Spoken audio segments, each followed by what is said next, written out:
weigh-in is brought to you by our stable of sponsors.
So let's dance, let's dance, let's dance, let's dance, let's dance, let's dance tonight.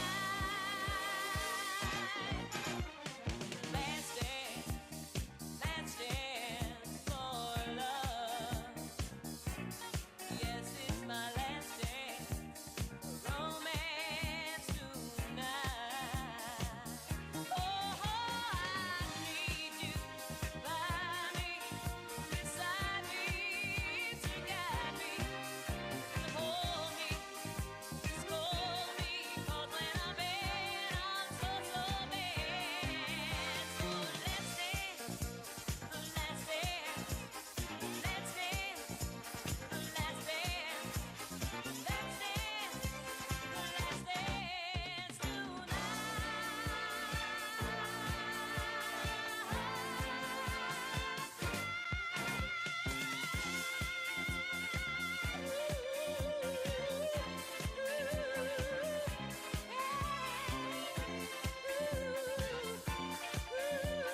One season later.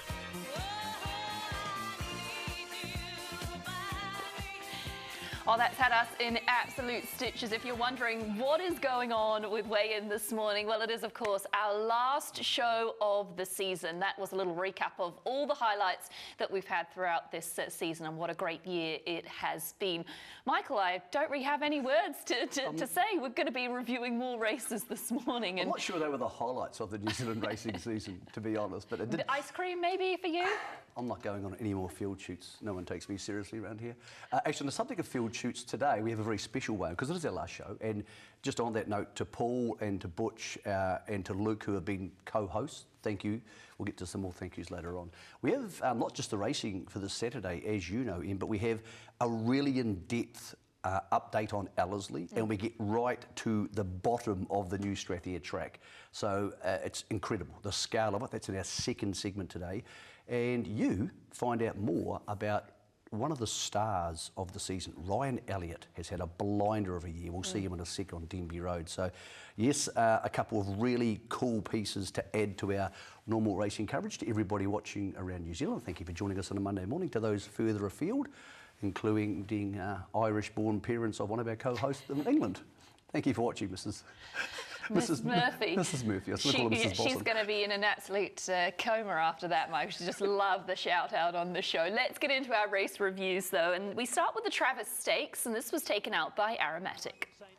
Aromatic's on the improve now as they turn and head for home. 300 metres to go in the Travis Stakes. It's Sakura Girl. St. Alice got that one off the rail to come up after her. Out wider, Aromatic. Battling away then, Town Crier, Carmen Line, Lana Cord, Sakura Girl on the inside. Aromatic coming after it from St. Alice. It's Sakura Girl, but Aromatic's range to the lead with 75 metres to go. And the grey mare, Aromatic, goes on to win the Travis Stakes. Second, Sakura Girl. Third, St. Alice. Fourth, Well done to you, Mark. Good work. Good season from her. Counties Cup, Manawatu Breeders, and now capped off with the Travis Stakes.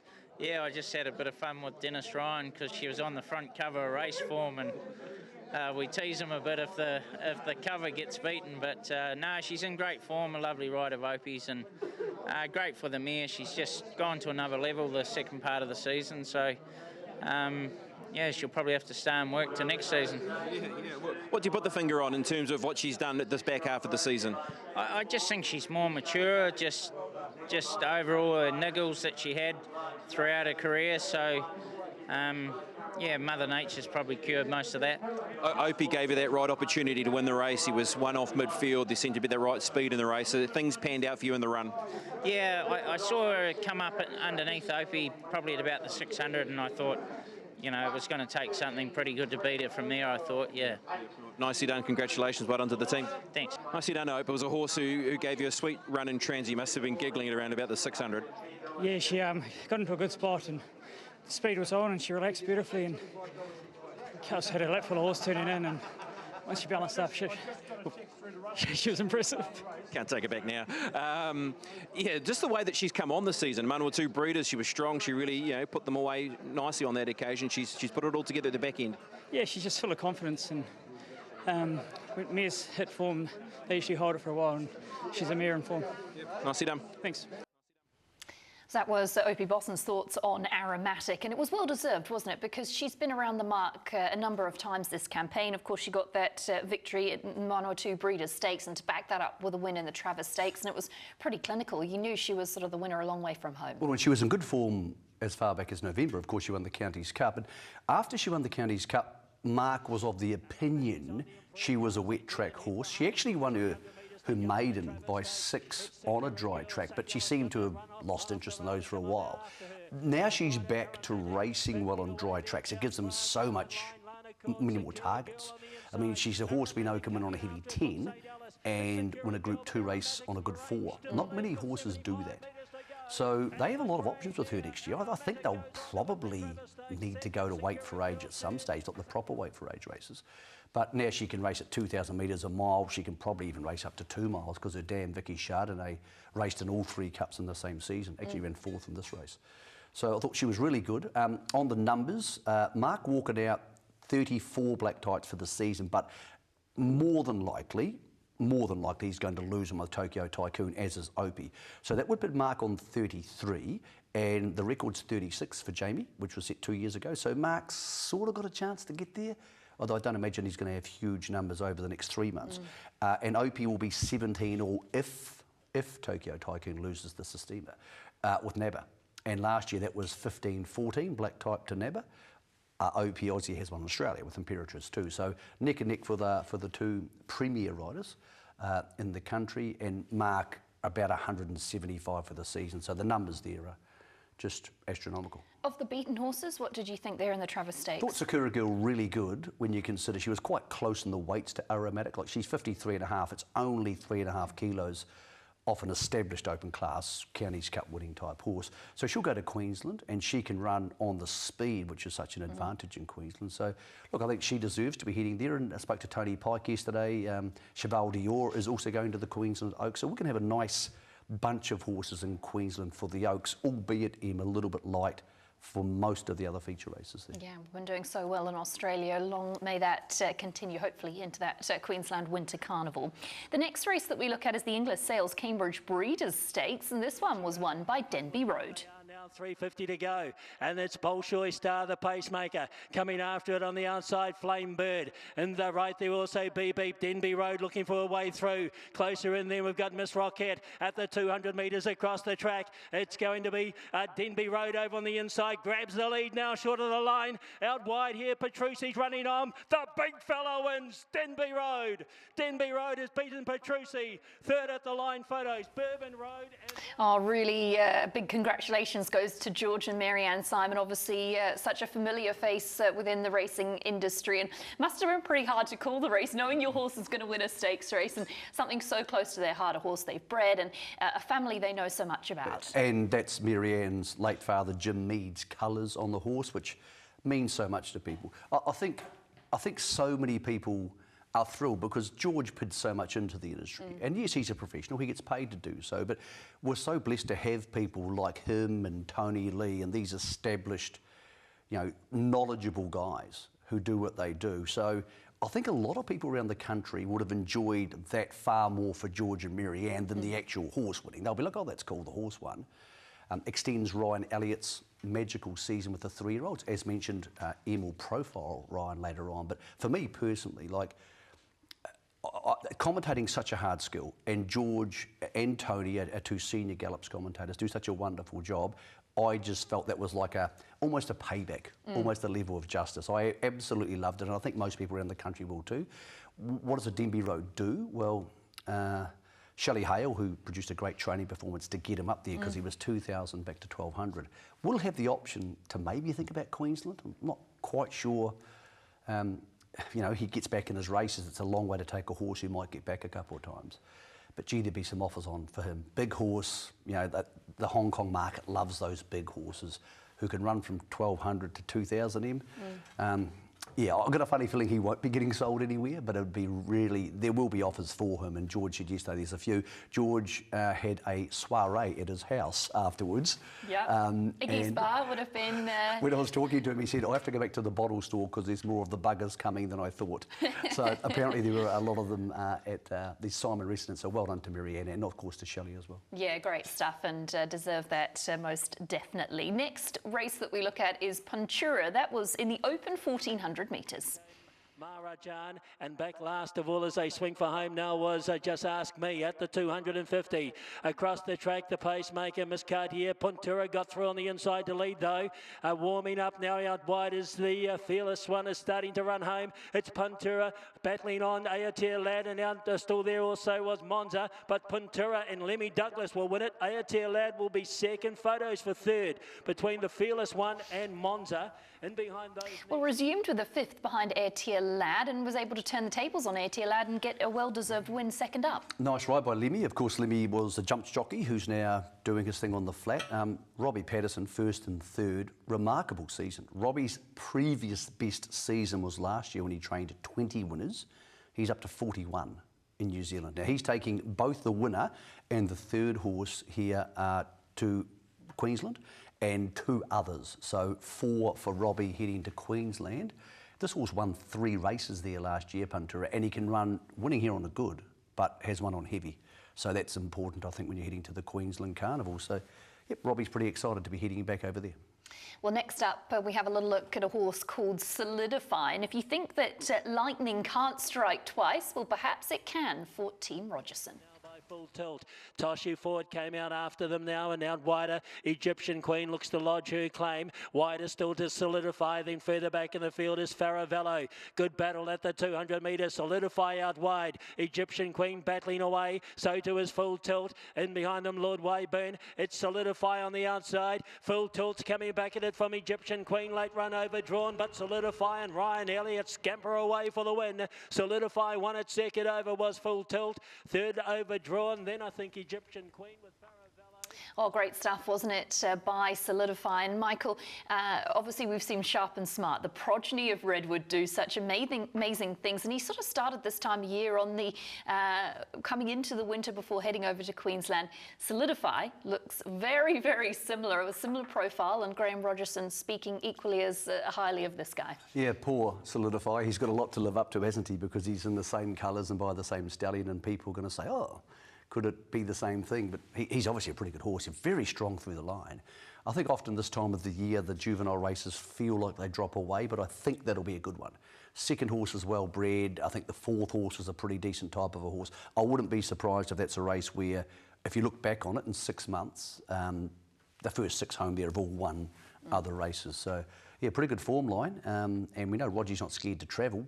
You wouldn't be stunned if he turned up in Queensland as well. Well, I think that's the plan, isn't it? Whether they back up in the listed race at Tarapa next week, and if that goes well, then potentially Queensland or maybe the Futurity Stakes at Pukekohe. So options are plenty for Solidify. Yeah, so it's one more big race to go at Pukekohe. That's late in May, that last listed race there. So, yeah, look, he's a horse with plenty of options.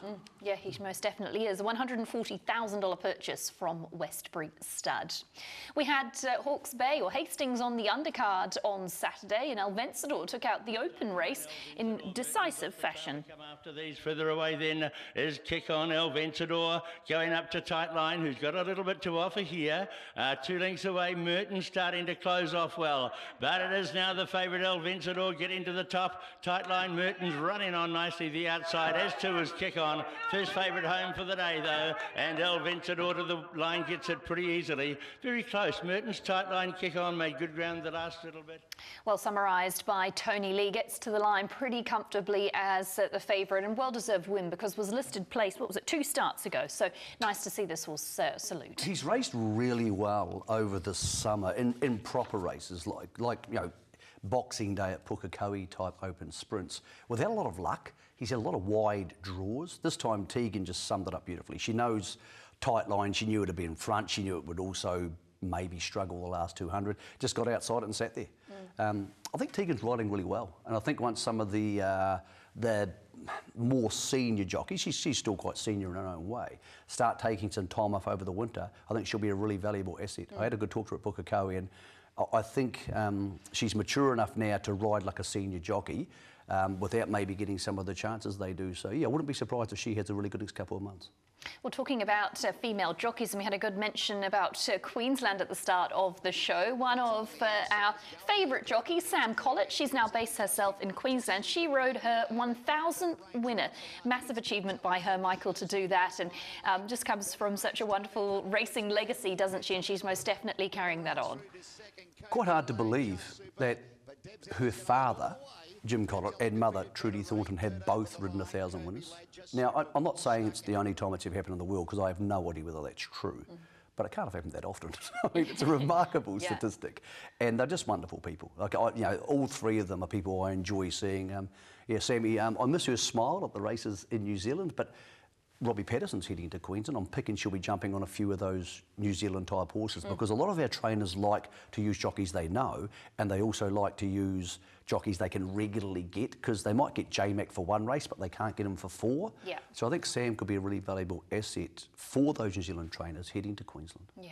Good stuff. We move on to some sad news actually here on Wayne. There was a couple of passings that we want to acknowledge, and the first of those is Kelly Davidson, who very sadly passed away. She was only in her mid-40s and enjoyed a lot of success at the track, including that Group 1 win, or multiple Group 1 wins aboard Amy J. So, Michael, really sad news with regards to her passing away. You're really shocked. I remember Kelly when she was, because Kelly and Kim were the sisters who were both jockeys, and I remember when I was just coming through the system, you know, she was a really bubbly, happy, nice young lady at Ellerslie. She had a couple of falls and a few things went wrong in her career, and then she moved to Perth, and you sort of lose track of people. But yeah, I think a lot of people in New Zealand racing, very sad to hear that. There'll be a memorial service for Kelly at Aroa Park, the racetrack in Rotorua, Wednesday. So more information about that you can get, just Google it, it'll be online, but Wednesday for a memorial service for Kelly. And we also wanted to acknowledge the passing of Dean Holland. Just tragic news coming in from across the Tasman. Obviously died in a race fall there last week. And on behalf of Wayne and, of course, the racing industry here in New Zealand, just tragic circumstances, Michael. Obviously with 4 kids, just so sad, and just such an outpouring of love for him. Yeah, and the racing industry's really got behind him with a Give a Little Fund or a GoFundMe page just to help the family. It won't help enough, but terrible scenes. And I didn't know Dean Holland, but Andrew Forsman, who's a pretty good mate of ours, obviously was using him as one of his riders, and he said, champion guy, couldn't be more obliging. So a lot of people who do know him will be really hurting, and it's been, we can't avoid the subject, it's been a really, really tough season on that front for us here in New Zealand with the loss of Megan and Taiki, so it hits home quite hard because of that. So yeah, terrible situation for his family, and I hope we don't have to have this discussion or anything like it again for years and years to come, hopefully. Yeah, exactly right. We're going to get you to a break here on Wayne. On the back of that, we catch up with the Ellerslie track.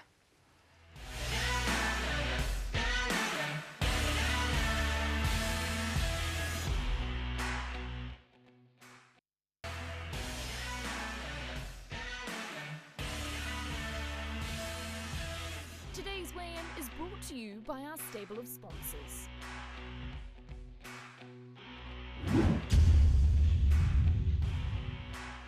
Well, it's that time of the morning. You weigh in, and $100 bonus bet is this week going to Michael. Well done to you, Michael. A $100 bonus bet coming your way, and you've put in a great nomination for your hero of the week. It's George Simon. The professionalism he showed to get through the call of the Group 3 race at Te Rapa while his own horse was out in front winning was awesome to see. Most owners would have lost control in that moment, but George was as cool as ever. Congrats to Connection. So well done to you, Michael. Well done to George. And with it being our last show of the season, you might have to wait till next year to get involved in potentially get your chance to win a $100 bonus bet. Well, we've been teasing an update of the Ellerslie track, and we can now tune into that. We hear from Paul Wilcox about how things are progressing. Well, here we are, the spiritual home of New Zealand racing, and wow, Ellerslie doesn't look like you're used to seeing it. We're going to have a buzz around Ellerslie today as the Strathia track starts to sort of take shape. Wow, it's pretty remarkable being here, seeing it like this. And here we have Ellerslie Uber are going to take us around the track with the highest paid Uber driver in New Zealand racing, Paul Wilcox. Wilco, let's go see what you've done to our favourite racetrack. Hey, jump on in, Michael. I know it's not the Aston, but it'll do what we need to do. Oh, this is going to be interesting. It will be interesting.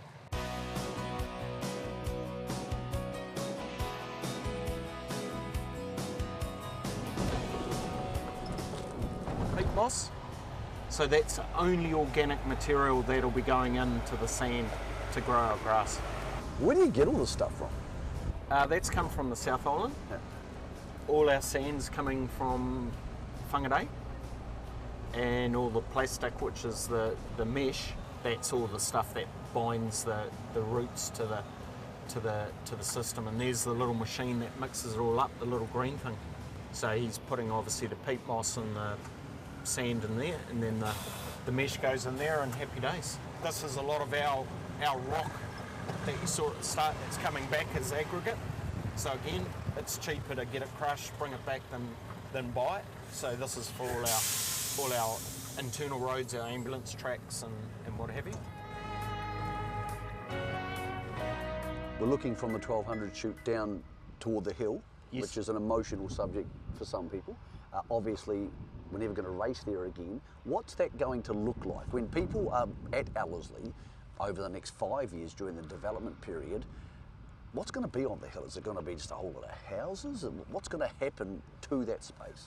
It's been very well master planned by Fletchers. So Fletchers are the successful company that's doing the development. We're not development experts, so we're staying right away from that. So as we go through from sort of later this year, early next year, they'll start the groundworks, and then it'll start morphing into houses. But one of the critical considerations is retaining a lot of those pahutakawa that are up in the background, that interface between that and Ladies Mile. But what it will do, it'll open up the racecourse. So up there now we have a terrible shitty green corrugated fence that gets graffiti. That's all going to get taken down in the view through here and then out to Mount Hobson and so forth. It's going to be dramatic. So all those people driving along will actually get a very open view of who we are, which is a racing club. There's been a bit of chat about the car parks changing. Can you explain that to us, Paul? But I believe some of the car parking will now be inside the racetrack? Look, where our trainers and our jockeys currently go, that will remain for them, so access to the stabling and close proximity to where they ply their trade. The members' car park at this stage will be for the members, and then general public will be in the infield. And it's going to be a nice way of coming to Ellerslie, and instead of coming in the back entrance, you'll be looking out at the stands and seeing what's about to unfold on the race day. As we're standing here looking out across the track, it looks incredibly wide. Is the track going to be the same width? 100%. So longitudinally, nothing changes. So we've got all the elevations. We retained that was a prerequisite when we undertook this project, but 30 metres inside to outside rail hasn't changed. So the only change will be is that there'll be a nice fence, as we saw right back at the start, on the outside, and then the plastic rail on the inside, with a new purpose-built ambulance track as well, which is a critical component of protecting our jockeys if they come off one of the horses. If we get a wet winter, which could be on the cards after the summer we had, is there any chance that can delay things, or is the weather not as big a factor at this stage as it would be earlier on? Once we've got the pond complete and the track seeded, the rain is welcomed. All right, Paul, this is the perfect place to see the transition for the stages of the redevelopment. So here's obviously the sand-based top, and here's what's underneath it. So a rare chance for people to see what is going to be underneath the Ellerslie track. What's all this about? Is this small stone to enable good drainage, I assume? Pretty much that, Michael. So below this we have the dirt, and then we've got this, and it's critical that we get, believe it or not, everything gets sieved, so that we get the right rock, the right sand size and everything, so it doesn't stop the water penetrating and going through to our drains. So our drains sit in below here, or the laterals are across here, and then our drainage system's here on our right hand side that takes it, which we're about to go to the new pond. This goes on top? And then the Strathair profile. So basically it's just another layer of sand that then has the peat moss that we saw, and then the fibre mesh that goes in, that gets laid over the top, then it'll be skimmed, seeded, and away we go. I don't know if you know the answer to this, but how many tonnes of stuff, when you include this stuff, the sand, the Strathair, how much material's going on this track? A huge amount, right? But just to give you an example, so we're putting in 11 kilometres of drainage. So that's just to take and that's not our big main arterial drains, this is just the lateral, so 11 kilometres of drainage. It'll be over 100,000 tonne of sand and a similar amount of gravel that's going in. See how heavy these are? This is a small rock. Don't try that at home. So I take it this is where all the water, which drains out through the track, gets captured. I didn't quite expect it to be that big. Yeah, and neither did I when we were designing this, but dimension-wise, so we're 100 metres in length by 50 metres by, in its full height, it's 11 metres, so it's going to hold a fair bit of water.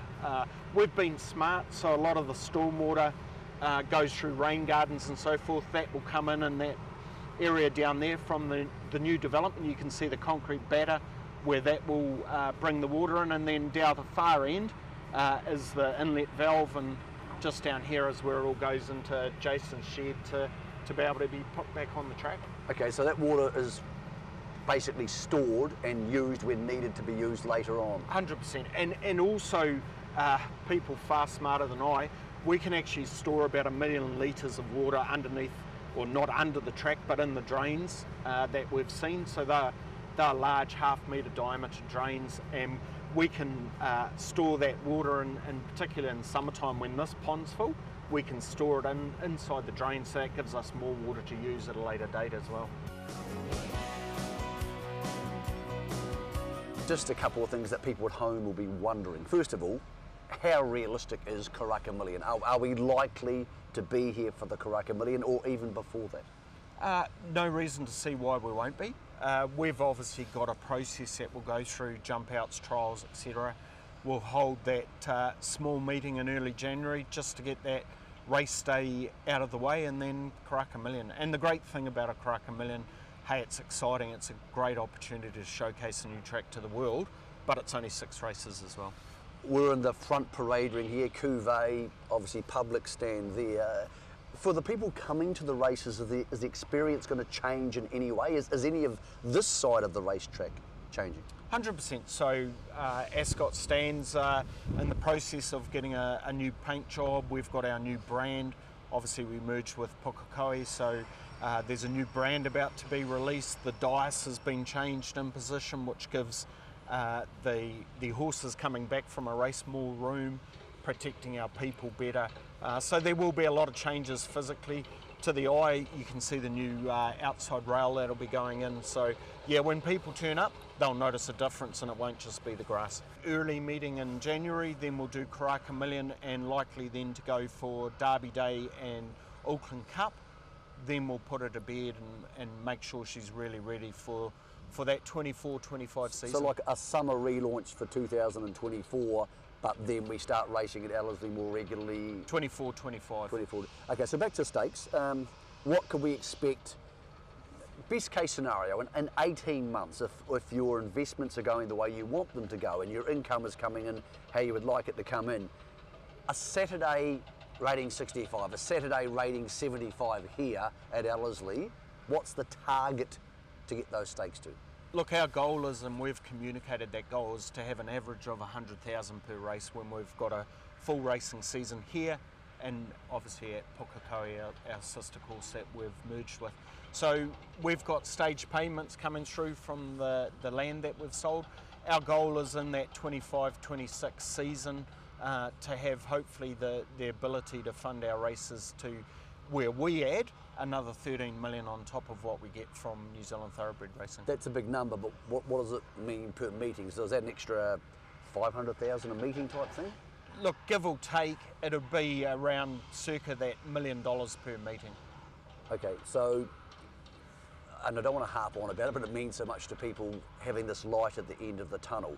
Is it realistic, 18 months from now, we're coming to Ellerslie on a Saturday, we're rocking up here, and the average Saturday race, some of the stakes races worth more, some worth a little bit less, is 100,000 per race? Yeah, 100%. Look, it won't happen immediately right at the start, but our goal is within that 25-26 season is that we've got our investment fund where we've got it at a sustainable level that we can start really dramatically increasing the stakes.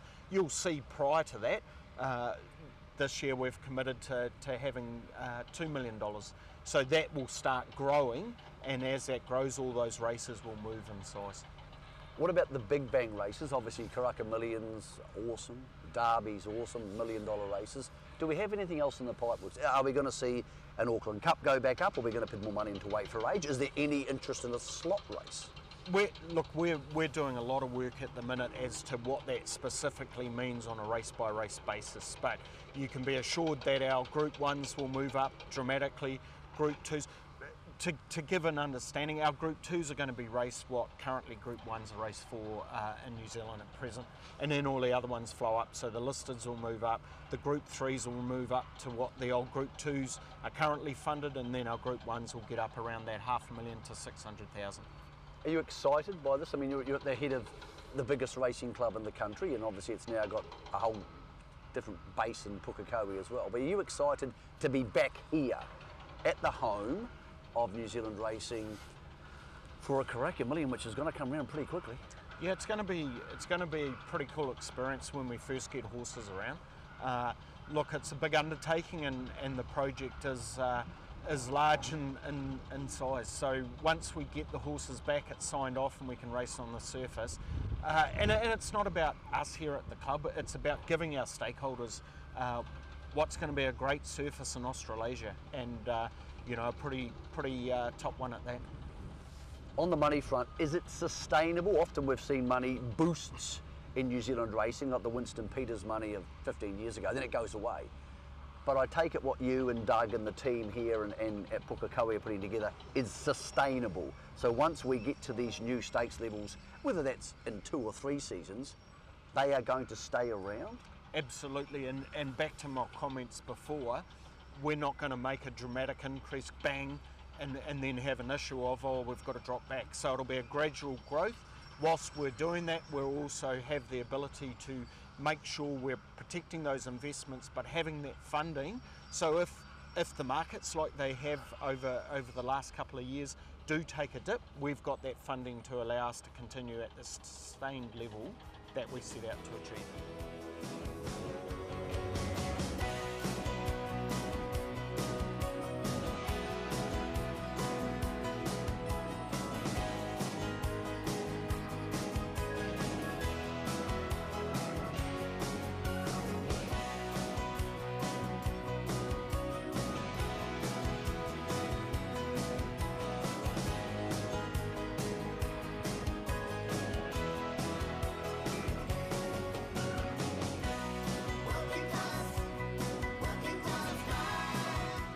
Wow, amazing stuff coming in there from Ellerslie. A big thank you to Paul Wilcox for taking us behind the scenes. And Michael, gets you excited, and just looking at that old vision of Ellerslie, you just want to be back there. And so great to hear that we could be back there for that next Karaka Million. Yeah, it was, I don't know what I expected.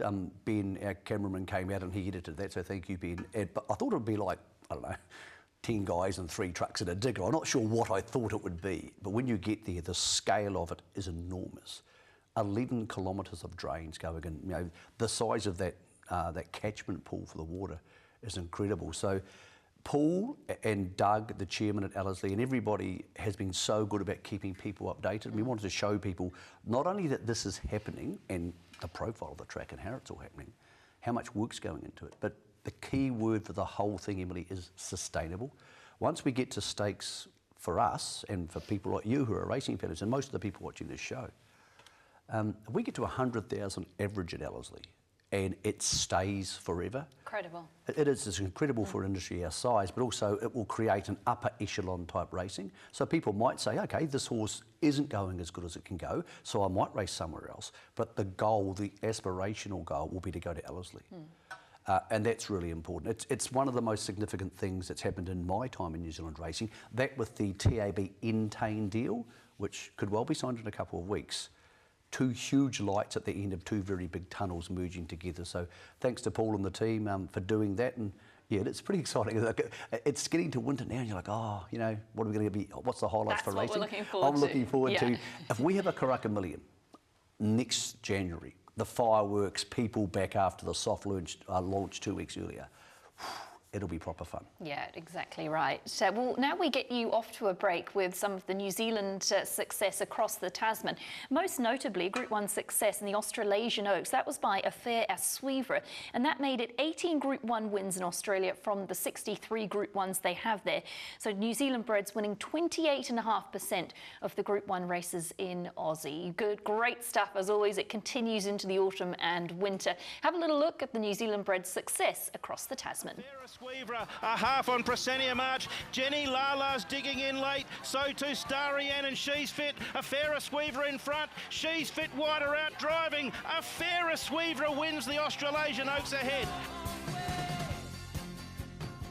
The Grayswell, Brosnan, Kovalika, and Lake the Vals down the outside. In front, Perfect Thought, lifting Kovalika. Perfect Thought, Kovalika. Kovalika lunges, gets up on the line. Below the 200 metres from Midnight Glow, then Night Sun, Highland Blaze, Dunwoody, 100 metres to go, 3/4, now a length Midnight Glow, and Dunwoody, a big staying performance, is going to hold on and win the Ledger.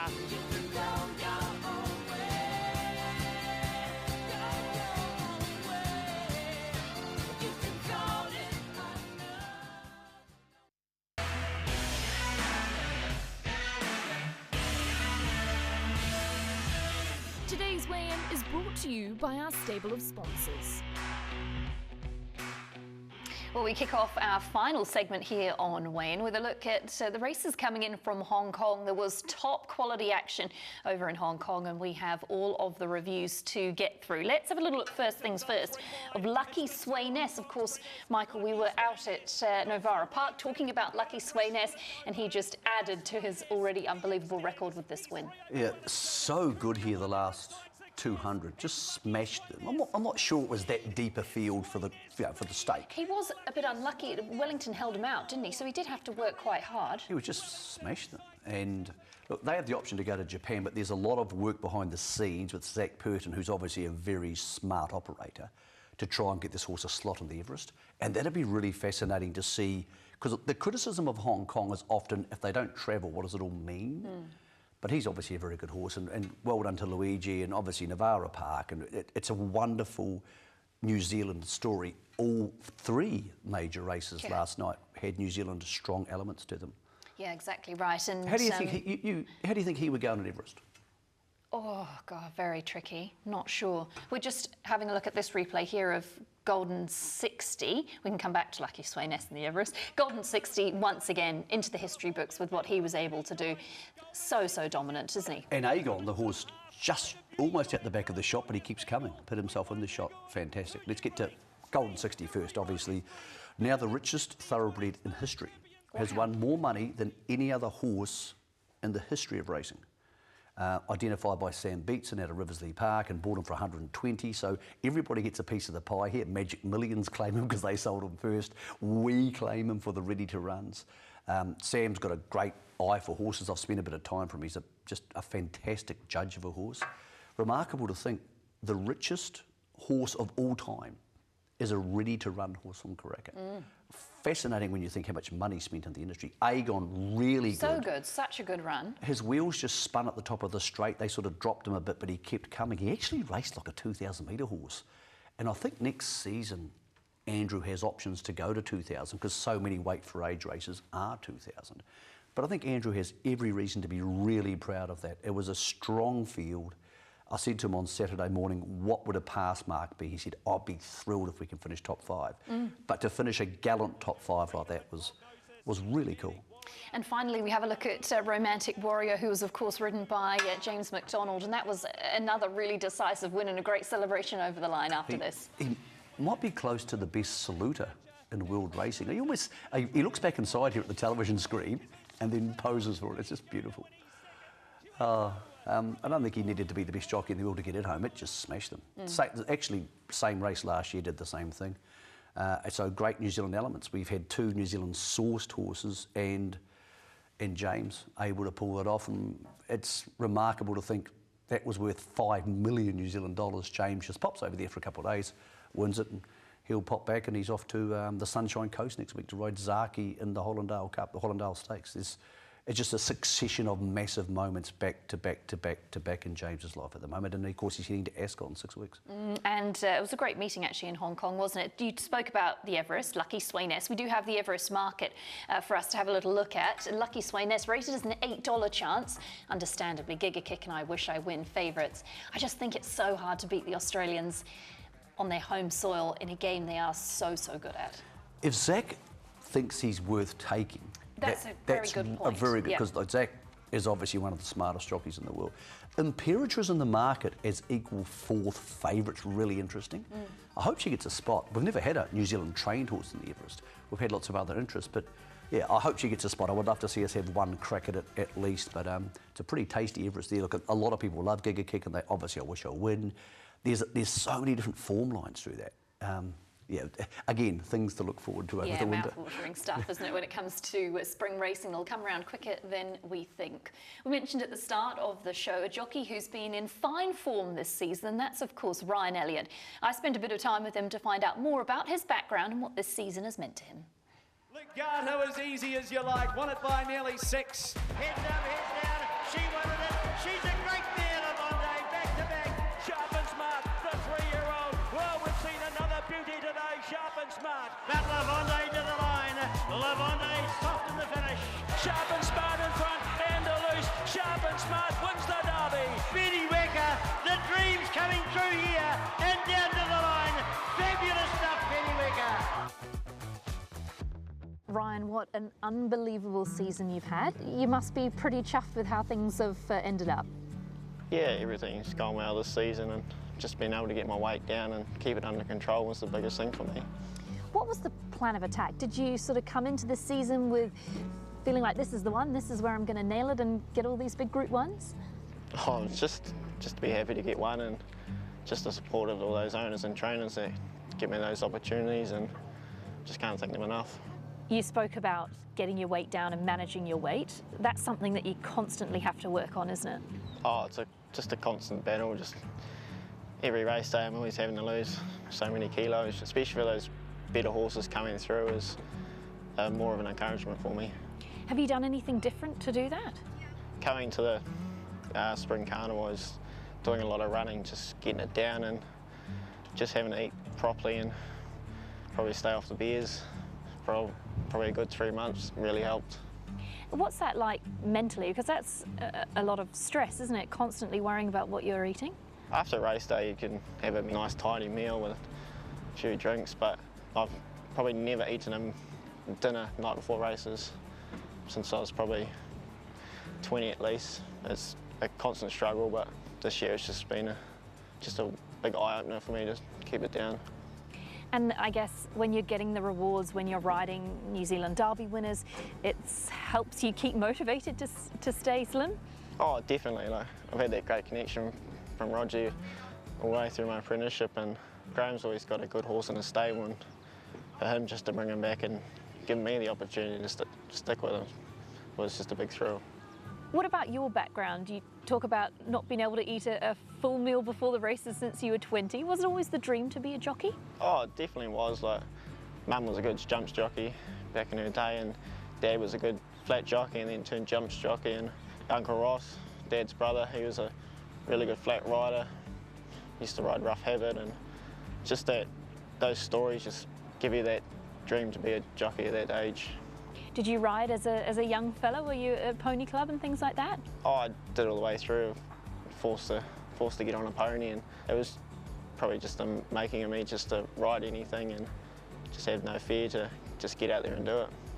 You talk about Roger, and you also talk about maintaining your weight, and that means that there's a lot of good people around you who are supporting you. Tell me about them. Roger's, he'd ring me every week, every day if he could. Mum and Dad always get comments after the races. They're just a big help to me, and just at home, just keeping those meals coming as light as they can is just really good. Tell me about a highlight for the season. What's been the best part of this season and the great success that you've had? Probably to finally get that Group 1 for Roger, just to pay him and Debbie back is really special, especially when it was at the lightweight and the weight for ages. Speaking of sharp and smart, did he stand out to you as a young horse? And with your connection with the stable, you must have had a little bit to do with him right from the start. Roger brought him for a ready-to-runner, and always helped Graham out just to get his ready-runners going into the sale. And we were having an argument before the sale, saying which one was better and which one he should keep. And yeah, he didn't want to keep him, but he managed to have him back, and he proved me right for once against him. And from the other side of things, or the girls' side, there's been some pretty talented fillies that you've thrown your leg over this season too. Yeah, the great connection with Ken and Bev Calso and Philip Brown and his team, Levante, and just having another horse I had to keep my weight down for Legato, and she's really stamped herself as a Trans-Tasman little superstar. With riding these horses in Group 1s, they've been starting short-priced favourites. Do you feel the pressure? Is it sort of stressful coming into a big race day? Oh, not for me. I'm more worried about just trying to make weight, to be honest. I don't worry about that stuff until I get to the races. Everyone has their comments and what they think, and no point listening to them. They're not on it, so you just got to put yourself in a little space and just do it. You're doing that very well with all the winners you're having. What does Ryan like to do away from the track? How do you switch off? How do you relax? I don't really have a lot of time to switch off, but I just like getting home and going out for a nice meal or stuff like that, and go help my mates. I was having one of my mates this summer just putting new fences in place, just keeping the weight down, and just a good little hand, and don't mind a bit of golf, and just gone for a big hunting trip for the Raw, and it's just a great way to switch off, and just helps the system and the body just get back to normal. When we look ahead to the future, what are the ambitions for you on and off the track? Oh, for me, it's just my weight. My weight is just a big struggle for me, but this season it's been great. I was able just to keep it down, but for those horses coming back, I just hope they have enough starts in New Zealand for me to jump on and just repay the owners again. And off the track, what about at home? Is there any ambitions for the next 5 years or so? Oh, I'd just like to buy a house, to be honest, and have my own space, but that's my only goal for next season, just pay off a house and keep going.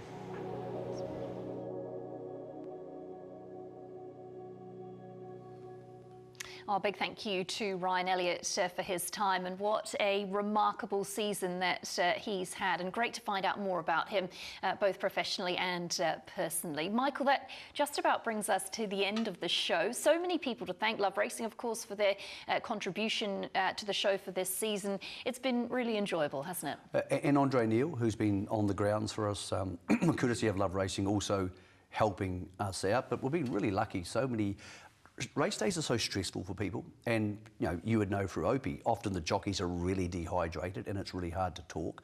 And the officials and the trainers are busy. They're weighing horses out and gearing them up, and everybody's really good about it. And we've had some people who haven't been on television much, and they were really nervous, but people give you their time. So our sponsors have been massive. Like, they don't get a lot of recognition. That means a lot to us, and because obviously Trackside's changed its broadcasting model, so they're more or less about driving turnover and racing, obviously. So these stories might get lost otherwise. So it's been really important to tell some of them. It's been by far the biggest news year, and some of it hasn't been very nice, which we all know about, since I've been doing this. I think I've been racing out of the Herald for like 28 years. I can never remember a year where so many massive things happened. 28 years, Michael. I know, since you've been alive.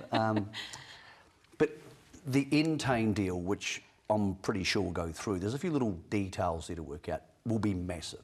The Ellerslie thing is ginormous for the industry heading forward. We're coming to the back end of a season where not only have we had a remarkable series of 3-year-old wins, and we'll get to those in a sec, but we've also had New Zealand Cup Day was called off. Like, just incredibly big things have happened. Yeah. And this is still the season, and will always be remembered as the season, more sadly, that we lost Taiki and Megan. And that was incredibly difficult for people in the industry, and a really poignant reminder of how dangerous the people out there, what they do, and how we should always respect that. So to tell all those stories together and to have all that support to do that, and so many people join us for that, excuse me. But also, we've got a young guy here called Cameron Shaw, who's our producer, and he does an amazing job with our editor, Brittany, putting this together every week, because putting a television show together with 4 staff is incredibly difficult. So they are the stars of the show. The editing's really cool. I can't thank them enough. Question for you. I'll give you 2 answers, because you're married to a jockey. Professionally and personally, during our season, what was your favourite win? I'm glad you asked me this before you threw to me on live television. Imperatrice is William Reid. Been so long since we've been... Opie's been able to go to Australia. You were in Melbourne, but you weren't at the race. I wasn't. I was in a taxi, and Paul Raj, he got his ear shouted off as we were driving from the airport to the hotel. But no, that was awesome. And I think professionally, Legato winning the Australian Guineas. I did a story with Ken Kelso before she ran. It was his dream was to, before he retires, get a Group 1 winner in Australia, and she did it in such a fashion. It was just thrilling. So those 2 are my standouts. For you? I think a couple of the Prow West wins. I loved what she did in the Vinery. Mark and Vicky Baker, who bred the horse, are friends of ours, and many people watching the show, so it meant a lot to them. But her win in the Karaka Classic Mile, which might go down as one of the highest rating 3-year-old races we've had in decades, was just wonderful. So, yeah, it's a trying season. A lot to look forward to. That whole Ellerslie thing's got me pumped, knowing that we might be able to go back to the headquarters, and knowing that hopefully we're about to have an injection of cash, which the rumour mill, the suggestions behind the non-disclosure agreements are suggesting could be 160 million to the industry, 3 codes of course, through the Entain deal. So it's going to be hard for people to keep up with that information. We will try and do our best at the Herald, and I'm also hoping that potentially over the winter, we might have a weigh-in special if that deal is signed, so we can explain to people at home what it means, because it's really hard to understand it all, and we'll try and get to the bottom of that. So we may actually pop back for 1 week over the winter, if that deal goes ahead, to say to people, this is what it means for you. Yeah, great stuff. It's been a pleasure working with you, Michael, throughout the season, and we wrap things up there. It's been wonderful to have your company. A big thank you to everybody behind the scenes who puts this show together. For this year, so long.